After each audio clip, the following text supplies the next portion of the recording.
So West Ham away is up next for United. I'm back in the studio. I've missed it. Drop a like on the video if you missed me. Won't get many likes in this video then. But anyway, we've got West Ham away coming up. Then we've got Villa at home on Boxing Day. Then we've got Forest away, our last 3 games of 2023. Last 3 games, United haven't scored a goal. A real positive defensive display in terms of limiting the real chances that Liverpool had. But we need more going forward. Will Bruno come back into the team after serving his 1-game suspension at Anfield? Bruno was missing for Anfield. McTominay was captain. Do Amrabat and Mainoo start midfield? What about the defence? There are some big questions and some big calls for Eric Ten Hag. And I'm going to run through everything in this starting 11 video. I'm going to run through the team news from the press conference, take a look at West Ham's form, and then speak about each individual player. And of course, the lineup itself. That was a team that faced Liverpool. I'll run through mine. Drop a like on the video, people. I miss doing these. I missed you guys. Did I miss watching Manchester United? We'll find out at 12:30 on Saturday. In terms of players who are available, let's dive straight into the team news. Now, we already knew that Casemiro and Martinez were injured and they're going to be missing. Going to come back mid-January. Same with Mason Mount. So no chance we're going to be seeing Martinez. I was hoping you might be able to see him against Forest, but obviously that's too soon. And I don't want to rush him back. Haven't seen him rush back last time. Maguire also coming back then. And Lindelof's had surgery. I'm guessing it's minor surgery, but he's going to be out for a couple of weeks. Also, now, this is an interesting one. You know how illness, whenever Ten Hag has a player who doesn't really want to play, he just says they got an illness. I think Rashford actually had the norovirus ahead of Anfield. There could be some more players missing tomorrow that we don't know about yet, but I suppose we will find that out tomorrow.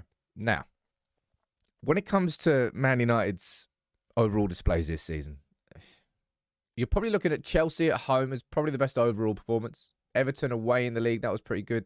First 20 minutes away at Copenhagen. First half against Spurs, not many games where United, as an 11, played well. And it didn't happen really against Liverpool either. As a team, we defended well, but as a team going forward, we did not play well. Now, this was the team that played Liverpool. And while I have it set up there as like a 4-2-3-1, what really kind of happened was Antony dropping deep, Garnacho dropping deep, and McTominay ended up kind of tucking up behind Højlund, almost like Manchester United, playing in more of a 4-4-2. That's kind of what happened against Liverpool, but we just did not have anywhere near enough attacking threat. And that is why I'm saying that Ten Hag has got some big calls to make. Now, in terms of player, look, in terms of West Ham's form, look, they're busy beating Wolves 3-0 at home and beating, who's that, Freiburg in the Europa League, but then wrapped around that are 2 games where they've conceded 5 goals. Jekyll and Hyde. Bit like United, I suppose, this season. Who is in your starting 11? Now, this, I think, goes without saying, but Anana's in mine. Now, I actually still don't know whether he's going to be going to the AFCON. I think we're going to have to presume that he is, which means he's only got a couple of games left before we see what India does in a United shirt. I liked Anana at Anfield because I was staying on the away end. You do see things differently, and I liked what I saw. I'll be honest, especially those balls that went through the 2 centre-backs into Delo, sometimes inverting into sometimes Mainoo or Amrabat, and it broke the press. Also, some decent balls over the top. I've told you about those 20, 30-yard passes out to the fullbacks that beat the first press. Thought Anana played well at Anfield. You might disagree. I think he played well, but he certainly didn't play as well as these two. Varane and Evans. Who actually started right centre-back? Was it Varane or was it Evans? I kind of think it was Varane. I don't know whether they chopped or changed. I can't actually remember off the top of my head. I should probably have looked at that first. But Varane and Evans, Ten Hag won't change that. Well, first of all, he won't change it. Second of all, Maguire's out and Lindelof is injured and Martinez is injured. So I don't think he can change if he wanted to. But Varane and Evans, if you can do it away at Liverpool, you can do it away at West Ham. It's all about concentration levels. Something that United have been very, culpable of not having in terms of holding it for a full 90 minutes. But if we can do it against Liverpool, we should be able to do it here. Now, a player that won't be playing, and it's just ridiculous that he's not playing, of course, is Diogo Dalot. Sent off against Liverpool for 2, I think it was, what's it called? When he talked back to the referee. Did it twice in 4 seconds or something. Some madness. But he won't start, so we're definitely going to be seeing Wan-Bissaka coming over there. And, of course, Luke Shaw's going to be starting at left-back. I think that back 5 pretty much makes itself through form of these two and availability of nobody else. And as I said, if we can do it against Liverpool, you should be able to do it away at West Ham. And if we don't, then it's largely about concentration levels. But it's in midfield where so many questions are asked about this team. Because Bruno's back, right?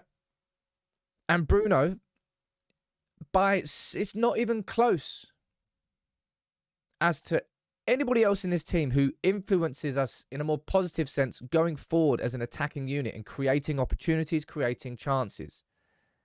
However, at the same time, Bruno Fernandes is not a player who is going to help Manchester United control a game of football in this area of the pitch.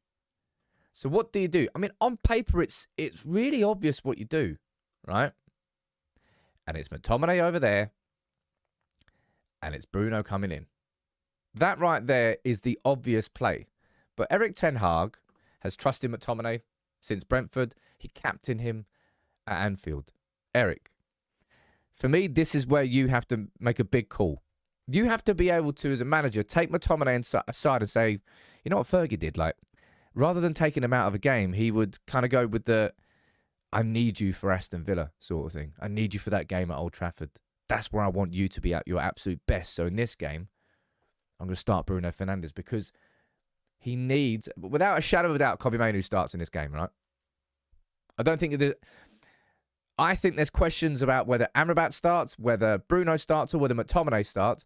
I don't think there's a question about whether Mainoo starts. I might be spectacularly wrong on that one. And I want to see Kobbie Mainoo start in midfield with Amrabat again. Now, still people are sort of slating Amrabat for the performance away at Liverpool. I think Amrabat, of the two, Amrabat was the more aggressive midfielder. So, for example, if United were in this position here and Liverpool were kind of breaking through forward with the ball there, Amrabat would be the one to sort of rush out and meet that player. And sometimes he then left himself with a lot of room to cover in behind. And I'm guessing that's from a tactical perspective because Eric Ten Hag is asking him more to man mark and be aggressive towards the ball rather than hold position. Whereas Mainoo, everything felt just more comfortable. That's kind of what he is when you watch him as a footballer. But I really, really want to see that midfield three, right? Certainly not as deep as that. But I want to see that midfield three. I want to see Mainoo and Amrabat as the two midfielders who give us that control and Bruno as the man who links the attack to the rest of it. Nobody comes close to Bruno in that sense. But McTominay, for as much as he can offer to this team, this has to be the game where I think Ten Hag not benches him, but uses his squad. You can't play every player every week. And if Ten Hag wants to go into that thinking it's a happy option to go between McTominay and Bruno, you do what you need to do, Eric. But I think for the benefit of this team overall, in terms of attacking balance and defensive solidity, Amrabat and Mainoo as the two behind Bruno. That's what we need to see. Now, in terms of the attack, I mean, no goals in 3 games. No Premier League goal for Højlund. But again, if you look to the data came out last week, no strikers in the Premier League have received the ball less than Martial and Højlund. Literally the bottom 2. I don't know whether it's bottom 2 of every single striker, but when it looks at all the rest compared to like how often Son receives the ball, or Jesus, or Haaland, or up, Højlund and Martial get 0 service. And that is what our attack has to be built towards. You build towards your striker, the focal point. That kind of makes sense, right? Now, the player who's been... I was thinking about this before I recorded this. I was like, this is a season where we've signed a striker and he's not scored once in the Premier League yet. 5 in the Champions League, though. People seem to forget that. And then we've got Anthony in the right wing, who went through a domestic allegations case and is still going through that.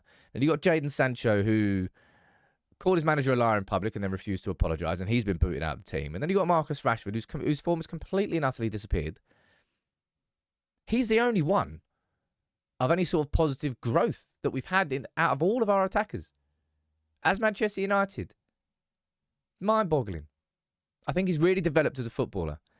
And if I'm going to put one player out of position, I'm going to put Marcus Rashford out of position instead of putting Garnacho out of position. It depends whether or not he's still got the fitness to start this game.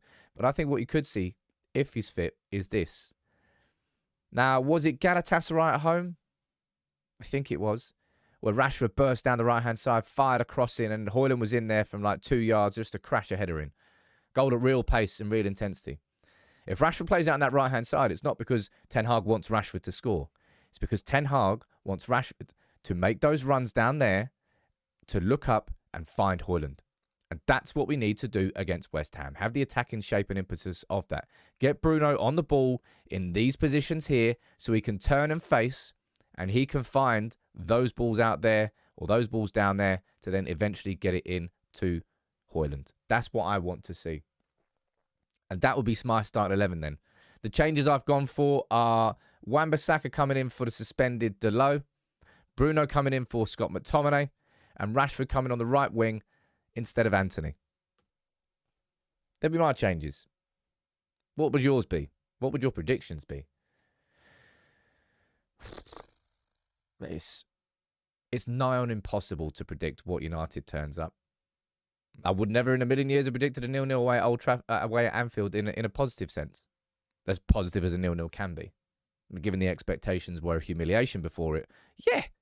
Yeah, I'll take that as a decent draw. West Ham have conceded 10 in 2 games in the last 4 against Liverpool and Fulham. But we haven't scored in 3. That's why we need Bruno back in this team. And I know what could happen here.